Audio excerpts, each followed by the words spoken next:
This video is about a powerful reality many overlook, the evil eye, or al-ain. We are going to explore 9 clear signs from Islamic teachings that the evil eye is not just a superstition, but a serious spiritual phenomenon mentioned in the Quran and Hadith. I've spent hours studying scholars, diving into authentic Hadith, and reflecting on verses from the Quran, and what I uncovered was not only eye-opening but life-changing. So let's begin. Because recognizing these signs isn't about fear, it's about fortifying your life with the armor of Allah's protection. One of the earliest signs of the evil eye mentioned by scholars and supported by Hadith is a physical ailment that appears suddenly and without explanation. A healthy person begins to experience fatigue, recurring pain, or sickness that doctors can't quite explain. The Prophet Muhammad said, "The evil eye is real, and if anything were to overtake the divine decree, it would be the evil eye." You've just achieved something wonderful. A new job, a baby, a beautiful home. Friends and strangers admire your blessings, but soon after things begin to fall apart. Your child becomes ill, your finances dip, your joy turns into anxiety. This is a classic sign of the evil eye. The Prophet warned us with a powerful image. The evil eye can bring a man to the grave and a camel to the cooking pot. What this tells us is that envy can destroy not only people, but also property and livelihood.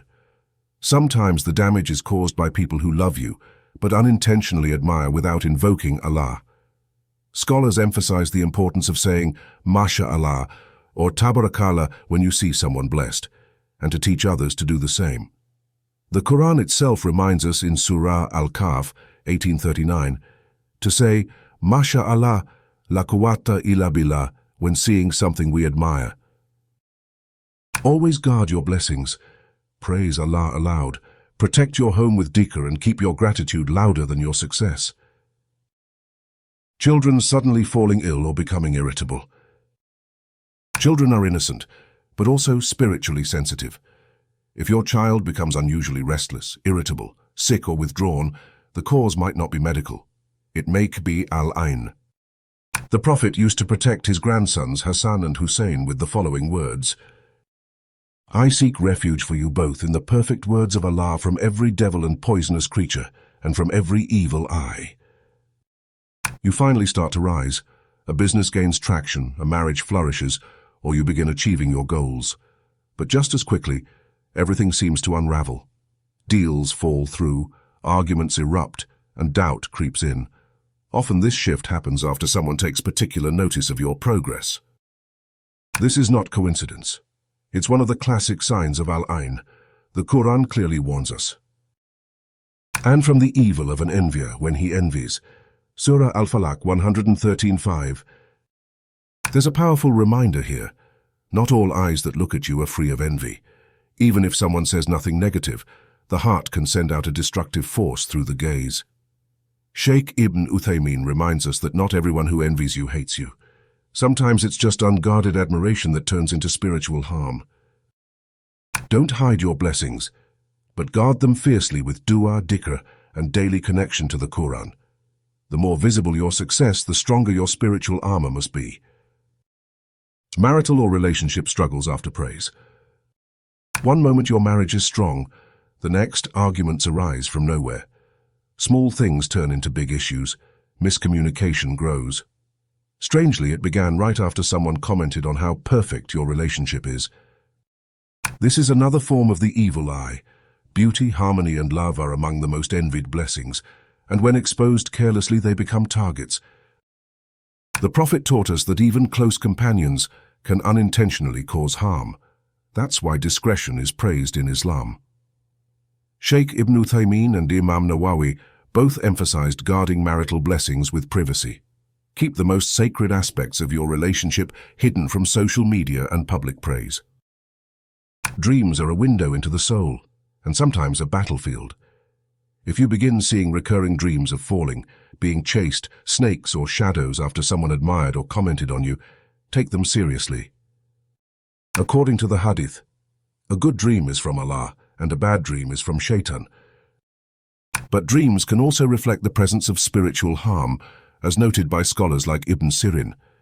If your dreams begin changing suddenly, especially if they carry a theme of danger or fear, treat it as a potential warning. Don't obsess, but do act. Recite Ayat al-Kursi before sleeping, sleep in a state of wudu, and begin a habit of reading Surah al-Mulk at night, which the Prophet said would protect from the punishment of the grave. Dreams are not always messages, but when they are, they demand a faithful response. One of the most frightening signs of the evil eye is not external, it's internal. You begin to feel spiritually numb. Salah feels like a burden. Quran no longer moves your heart. Dua feels empty. This isn't laziness. It could be al-ain. Imam al-Ghazali spoke of the rust that can form on the heart when spiritual damage goes untreated. The evil eye, fueled by envy, seeks to dim your inner light. If your iman was once strong and now feels distant, don't panic, return. Begin small. Recite Surah Al-Falaq and Surah An-Nas daily. Make sincere dua, asking Allah to cleanse your heart. Renew your connection by fasting, by giving sadaqah, by simply sitting in solitude and remembering Him.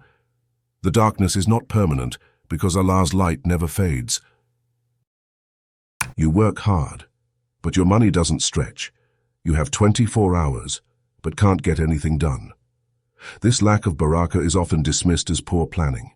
But in Islam, we know that barakah is a gift from Allah, and one that envy can steal.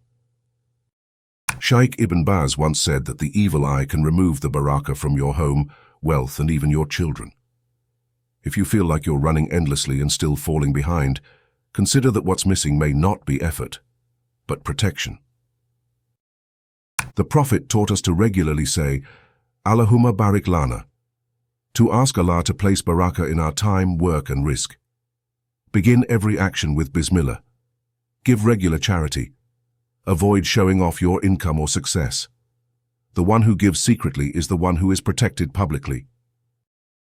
Finally, the most haunting sign of all, that unexplainable feeling of being watched, targeted, or exposed.